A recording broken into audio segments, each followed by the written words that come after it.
So in this case, the last bullet point I was talking about in last lecture. So if you know how to approximate a model using the boundary conditions, you can actually reduce a large problem to a small problem by assigning the correct boundary conditions.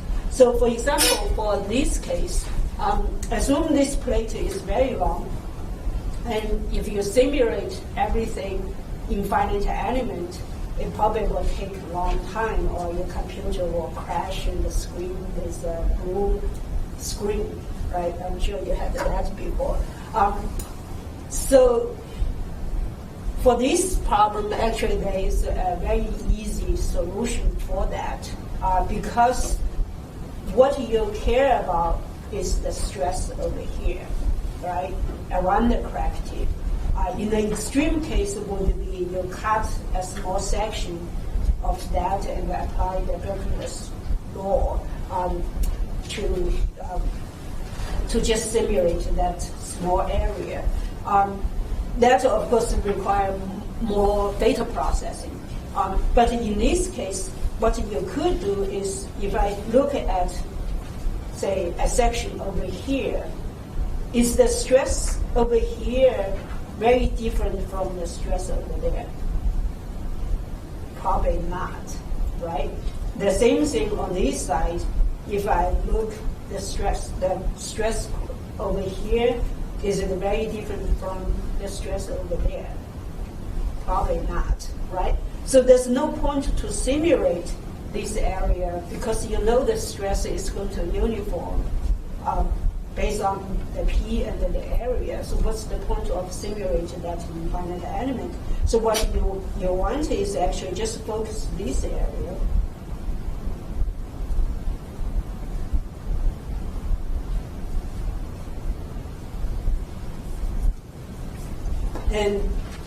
And then now you essentially section that small section out of a big problem. Of course, when you section a body out of a big body, then you need to apply internal forces and the traction forces along the area, the section plane. So this is your section plane here, not flat. But if I look over here, we know that's just a uniform plate. So we know that the stress is going to be normal, and that for sigma 1 is going to be over P1 over A1. So assume this cross-section area is A1. That's a cross-section area, kind of cutting corner over here. Okay. The same thing over here, your stress sigma 2 is going to be P2 over A2. And of course, A2 is again the cross-sectional area over here. So this way, you would have a much smaller model. That means with the same constraint of total number of elements, you can afford to find the element around the crack over here and still be able to get your result in a reasonable time. If you do this, of course, you need to make sure that you didn't cut too close to the transition over here, and that you can tell from your results that near this edge, your stress should be relatively uniform, right? If you do that and your stress around this area become very changing a lot, then that's an indication that maybe you cut too close to the transition, so you need to increase that a lot. So that's a basic practice. If I see a problem that you guys have, in the project probably you don't, but I had once that I give students the choice of just choose a problem they want, and some students choose a problem that has huge file, and that's just really shows you don't quite understand. It doesn't have a very good mechanics sense in that sense. Okay. So that's some basic practice of finite element method.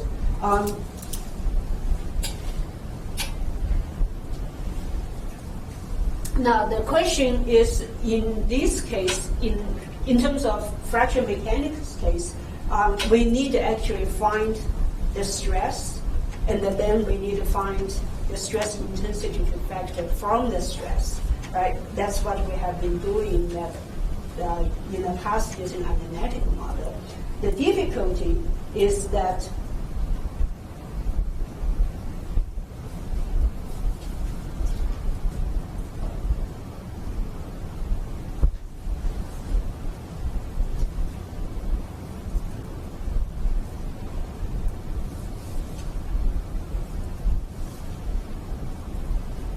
so basically, we still have to using up to this point. That's the equation we know to how to calculate stress intensity factor from the stress.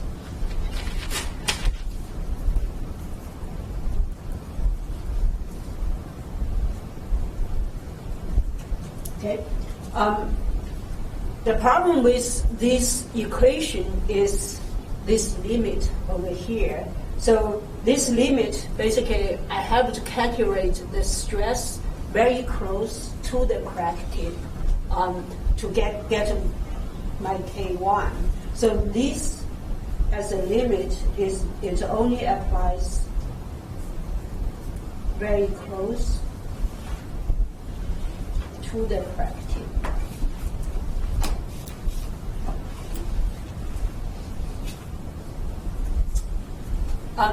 That, of course,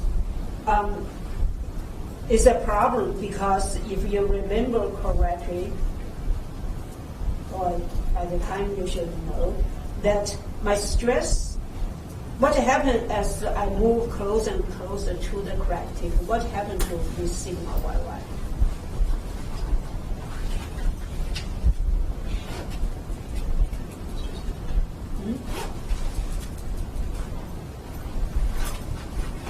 Based on what we know from our analytical study.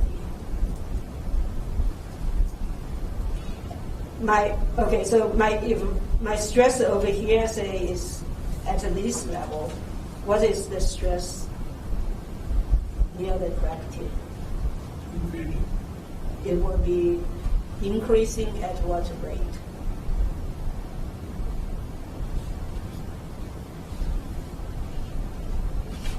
What is the stress at the crack tip?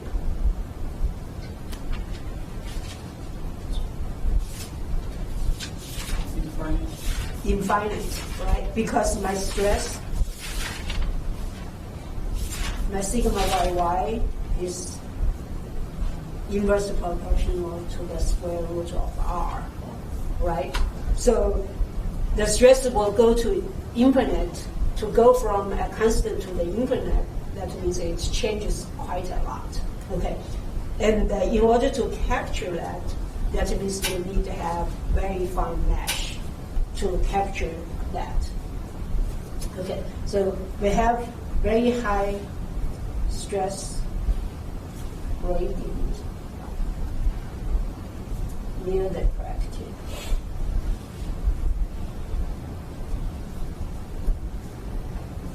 And what that means is you will need to have very dense mesh, which is really something that we don't like. And of course, by the way, I remember I said, if you come out of this class, forget everything else. There's one thing you need to remember is K1 less than K1C, right, for crack propagation. This is another thing you want to remember is at the crack tip you have this 1 over square root R singularity. So that's two very fundamental principle of the fractional mechanics. Okay, so that's what we call the singularity dominant.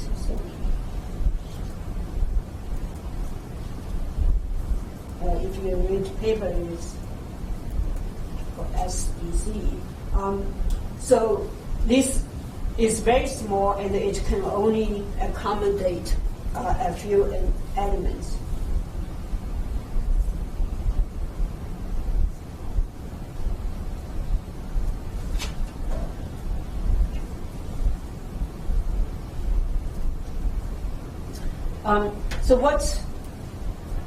To try to avoid this problem, we're going to actually extend it.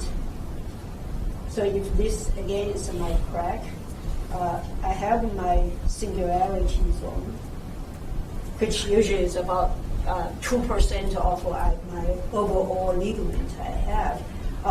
But you can extend out to an area we call 3-parameter zone.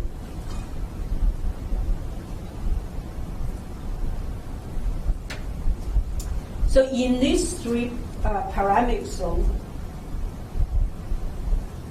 so in the 3-parameter zone, obviously that's 3-parameter zone is much bigger than the singularity zone.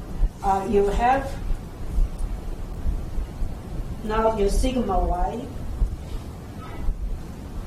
around the crack, or around the direction of the crack, is equal to your stress intensity factor. I'm not putting one here because this could be applied to mode 1, mode, or mode 2. So you still have that term, which is the singularity term, but it also have another term is the A1. And then your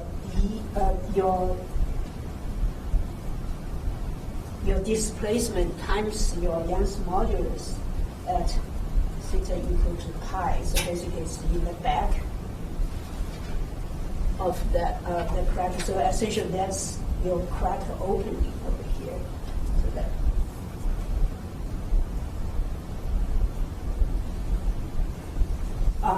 that is also equal to K, so 2 pi x, and related to A1. Okay. I actually only see 2 parameters. I'm not sure why they call it 3 parameters. In this equation, it's only 2 parameters. Maybe in the stress function, there's a 3 parameter. Okay. So the advantage of extent from the singularity dominant zone to the 3-parameter zone is that now we can define another stress intensity factor called K apparent. And the K apparent is basically equal to sigma y times square root of 2 pi x, or is equal to, if we want to, I just start over here. Let's stick with the stress first. So from here, so if I plug that equation into here, and then what I get is A1 plus A1 times square root of 2 pi x. Now, what does that mean?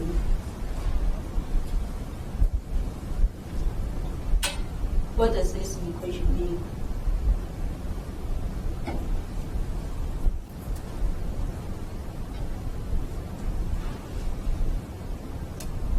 A is the area? No, A is a constant in this case.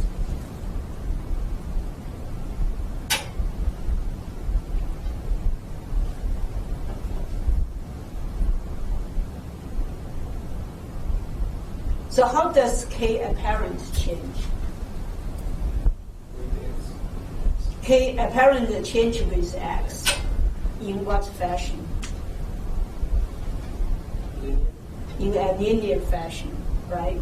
And if my x is equal to 0, my k apparent is equal to k1, right? So what that tells me is if I plot k apparent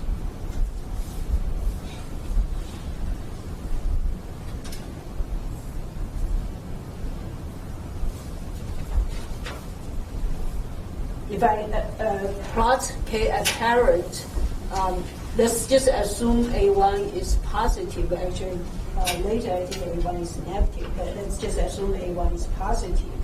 So that means, that's correct, A1 is positive. So that means that my relationship of k apparent is like that.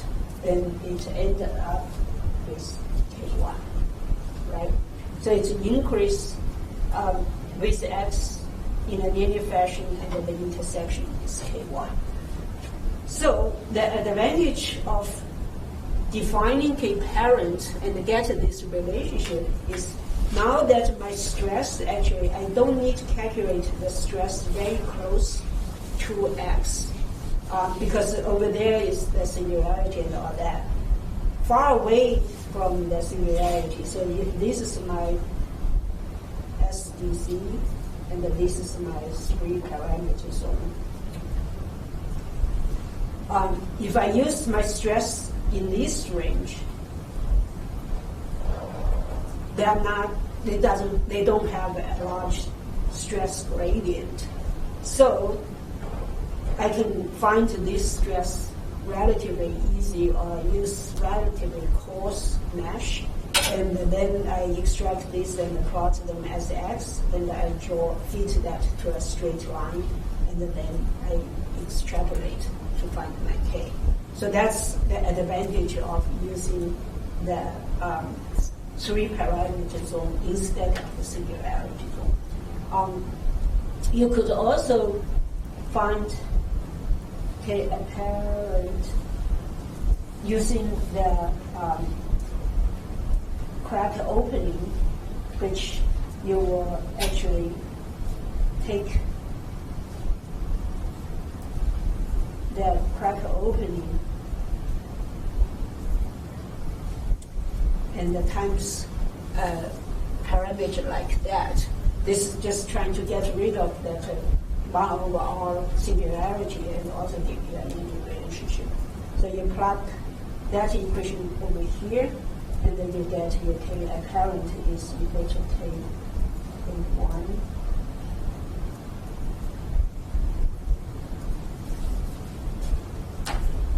So again, you have a linear relationship. If you use, so this, you use the stress.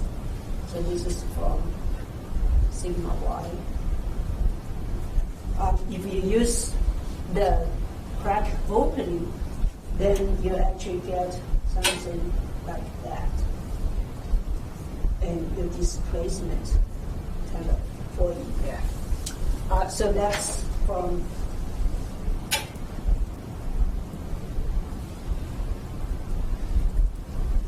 and obviously these two need to converge to the same point. If they are not, then that means something is wrong, that you didn't do your finite element data processing correctly, or your mesh was not dense enough to give you sufficient results. And I think the two, I will talk about convergency later. So if your mesh is not, if you continue refining your mesh, these two will converge in a different rate. So your one will give you a better result earlier than the other one. But that's basically the idea, is to extend your stress and this crack opening through the 3 parameter zone, and then use this k apparent equations to find the stress intensity factor. Okay, so to summarize that up,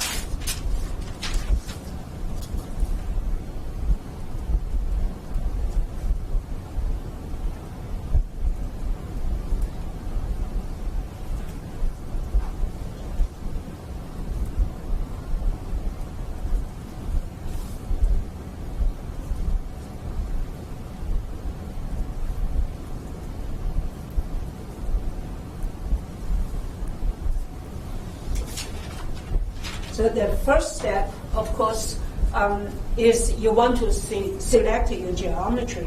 And in this case, as I said, you're selecting your geometry.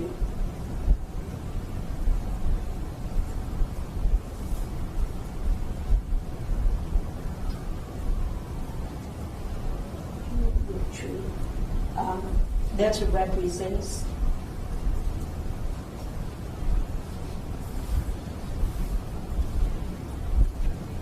the problem aspect.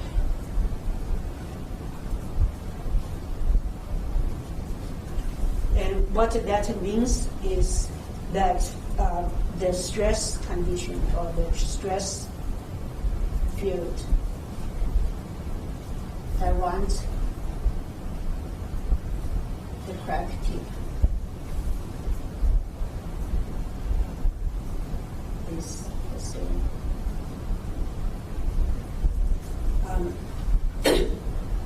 So if you simulate the entire body, and if you get dense enough or large enough number of elements, you will get exactly the same results as if you're using a representative geometry that is smaller than a large body. That's essentially what it means. The second step is you mesh your element. You mesh the geometry.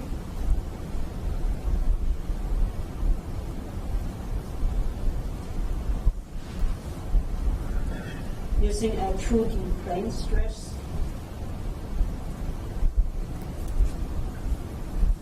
Or plane strain, depends on how thick, whether you have a thick sample or a thinner sample element.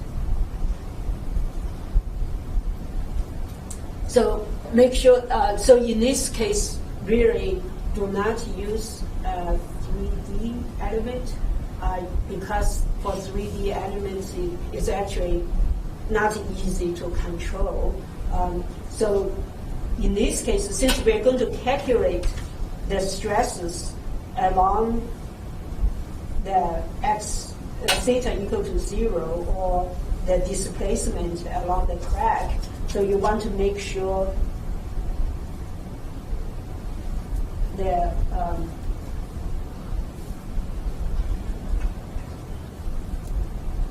nodes or their nodes are distributed along the x-axis.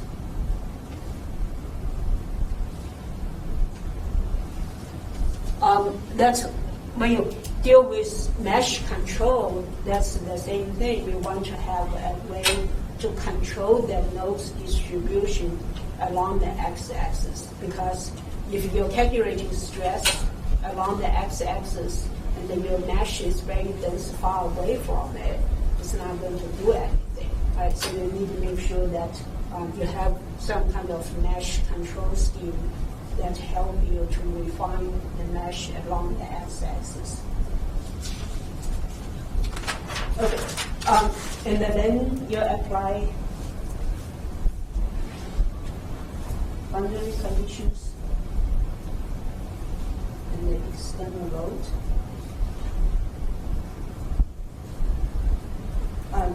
I kind of separate boundary conditions from external loads because technically external loads is also boundary conditions, and kind of separate them out because most likely you will have boundary condition that along the section plane because of trying to reduce the problem.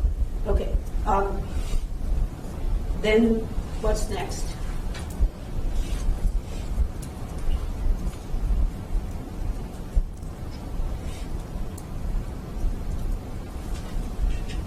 button, get the result. Right. Right. So once you're done here, actually you assign the material property and the mesh and all that, of course, and then you push a button and get a result. That is correct. But when you get your result, you don't just collect your result and write a report and give to me, right? So you need to analyze the result. What's the first step in analyze finite element result?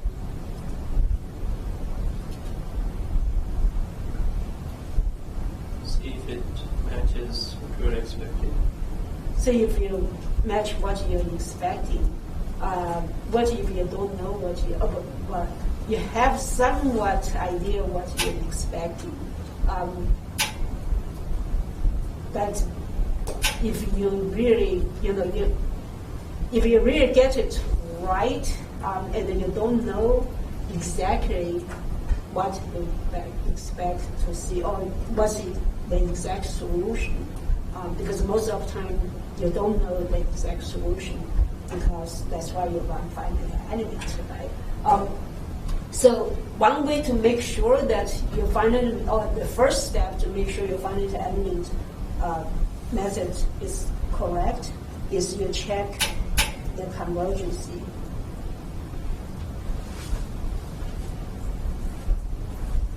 of the results. Right. So, so what that means is, as the mesh density increases, the result should converge to a fixed value.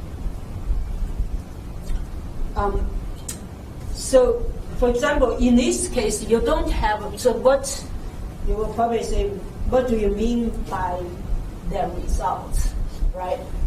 You have, say, a few thousand elements and maybe tens of thousands of nodes. Which nodes are you going to check, right? You don't want to, at this point, before you make sure that your finite element result is trustworthy, you don't want to spend the time to go to next step, which is get this plot and all that, right? Because your data you cannot trust your data. There's no point to come to this step first. So the first step, by checking convergency, is basically you take a node, the stress or displacement at one node, and then to see how that at that node, it doesn't matter what your mesh scheme is, the result should change. Right? Physically, there's a true value over there. But the finite element method may not give you the true value. So, so what you need is look at, so in this case, say if we have a crack, and this is my x-axis, and I have this, for simplification, I have all this mesh. So I have all these nodes over here. Which node should I check?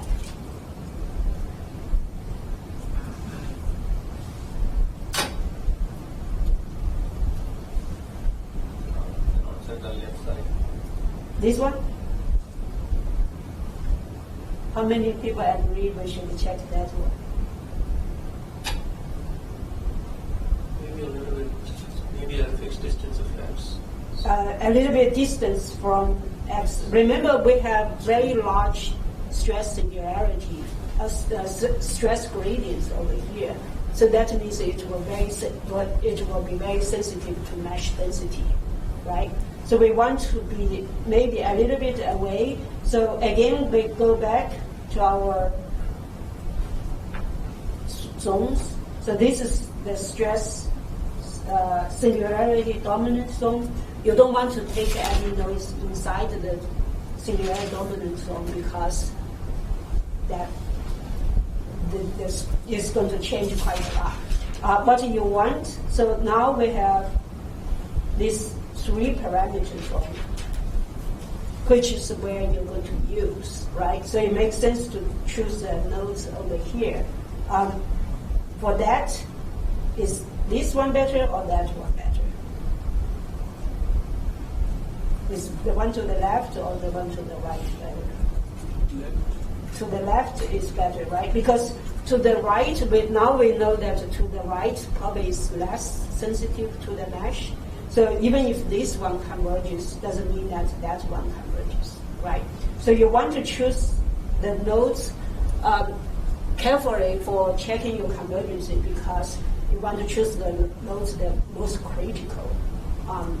Or one is most critical, it makes sense is what you're going to use, and also is more sensitive to the mesh density. So you choose that nodes, and then you plot the number of mesh and then the stress at that point. So in this case, we definitely want to choose sigma YY. And say this is your true value, but you don't know that, right? So what happens is if you have very low meshes, this value could be higher or lower than that value, and then the error, that's your error. Right? So this is what the Van gives you. Then if you increase your mesh, of course, when I say you increase your mesh, it's not meaning that you increase your mesh far away from here. You probably just want to increase your mesh in that 3 parameters. And then as you get mesh getting higher, this might, it should decrease. And as it gets higher, it might go below. And then come up. So eventually, it should converge. Okay. It may not. It may never converge to the exact value, but it is at least it is stabilized. So that's when the convergence happens.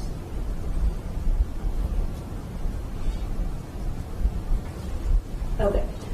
So usually you want to set a criterion to see what is your, how do you decide at what point that the result can be considered converged.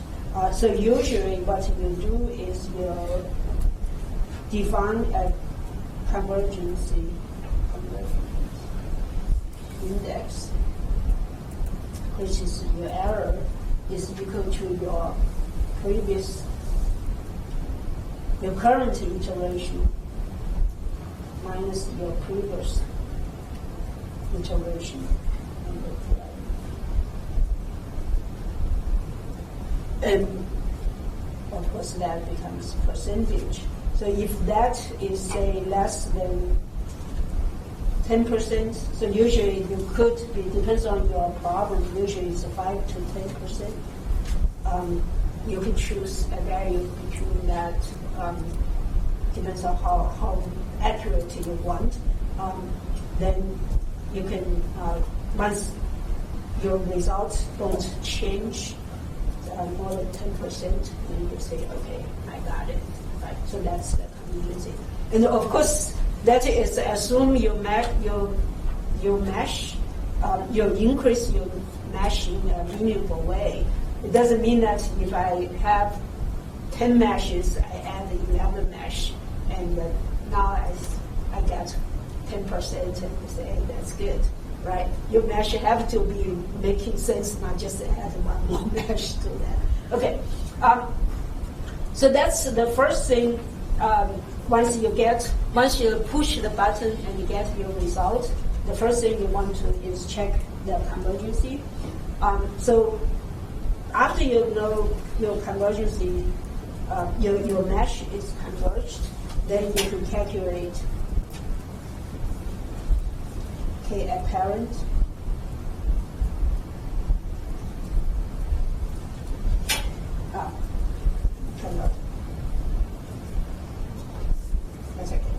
you can calculate K apparent from the stress.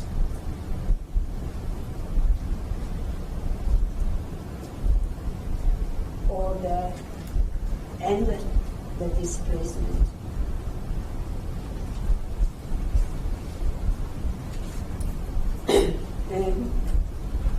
and then you plot K apparent.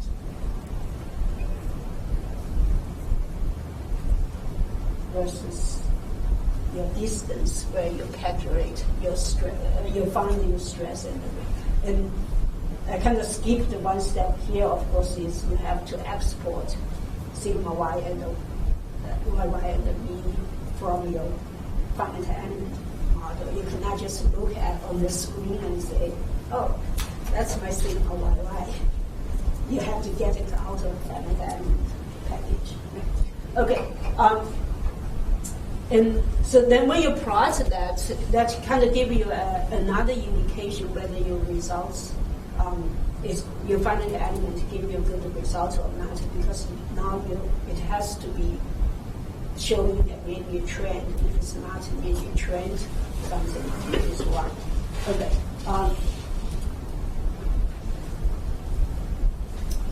So this have to be from 3 parameter zone. You may not know that in this case. So another way to check is when you plot that, and sometimes you can see where the stress, the point that is actually not in the 3 parameter zone. So what you want is to select the stress component, or the stresses, or displacement.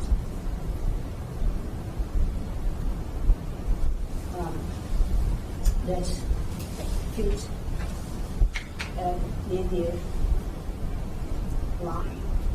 So you need to exclude the one that does not fit in the linear line. These are so that means within the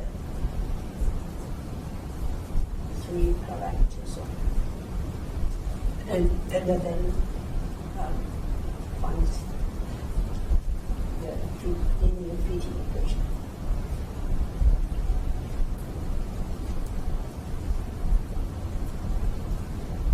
So don't just say, okay, this is all my stresses. I will just fit it. So how many of you guys are familiar with fitting using Excel? No?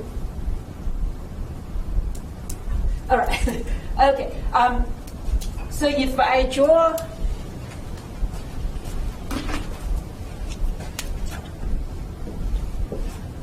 so if this is my x and this is my apparent rate, right? Keep in mind that if I step back one step, when you have your finite element, there's no node scream and say, hey, I'm in the 3 parameter zone, right? So you can only guess to say, okay, so this is my mesh over here. I will just pick a bunch of them. I don't know where to stop, so it's good to pick a bunch of more than your needs, or this might be an iterative process. So when you plot that, the data may look, depends on how, like that, okay? Or the data might look like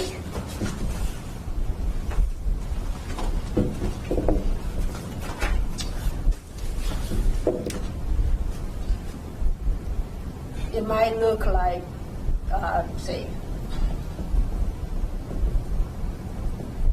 okay. In this case, can you see there's a linear portion of your data, right?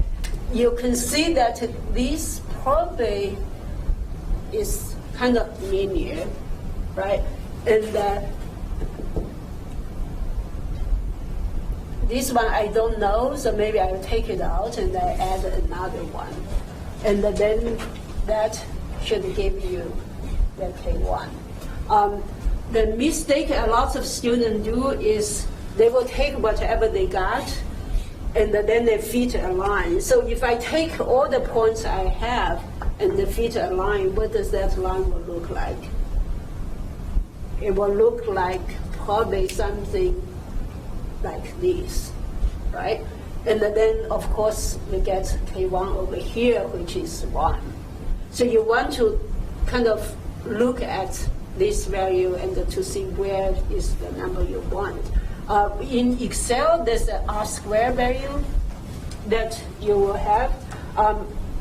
So you can look at the R² value.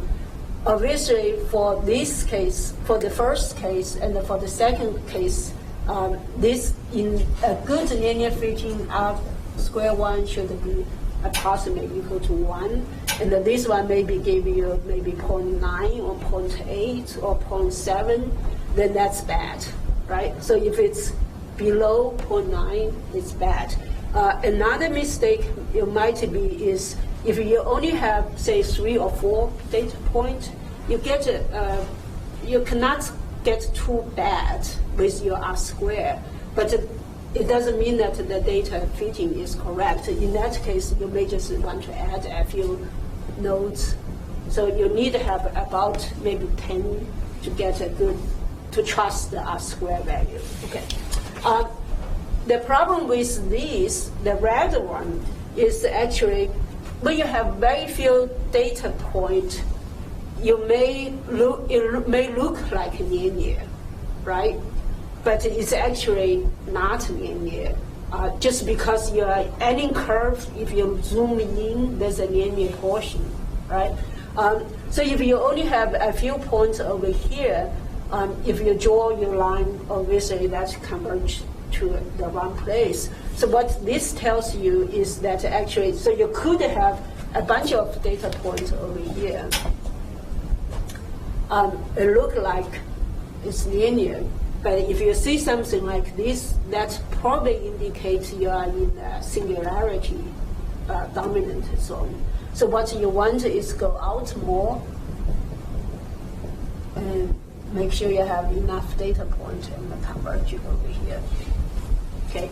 A lot of times so that's why I want you to do both on the stress and on the displacement, because displacement actually, one of them will converge faster, so that might give you a good result, and then this give you a bad result, and they don't meet. So now you see what's going on, and that's most likely either the selection of your stress point was not correct or your mesh was not right.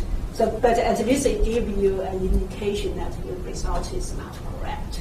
But a lot of time, a student just don't know. When they get bad result, they don't know it's bad. Okay. So there isn't any way to quantify these zones, right? We just have to see from the stress. Right, yeah, you just have to see how your stress behave from that. Yeah. Okay. So once you have the linear equation, of course, then you find the intersection.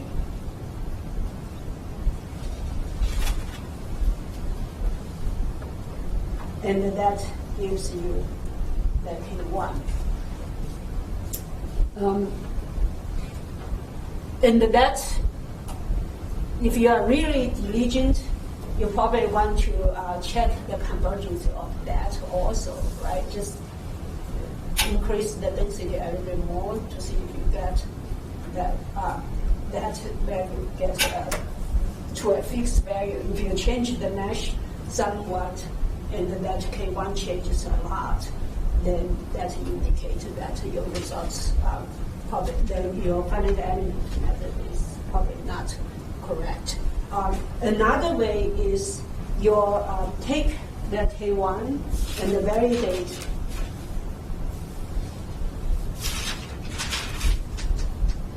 with a special or either theoretical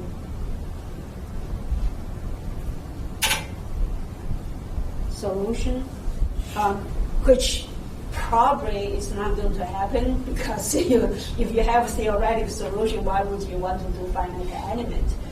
But you might be able to simulate this theoretical solution with a special case. Right, so you change your geometry and to make it look like a theoretical case, and then that gives you good results. At least it's not going to completely validate the result, but at least give you some idea that you are not awfully wrong.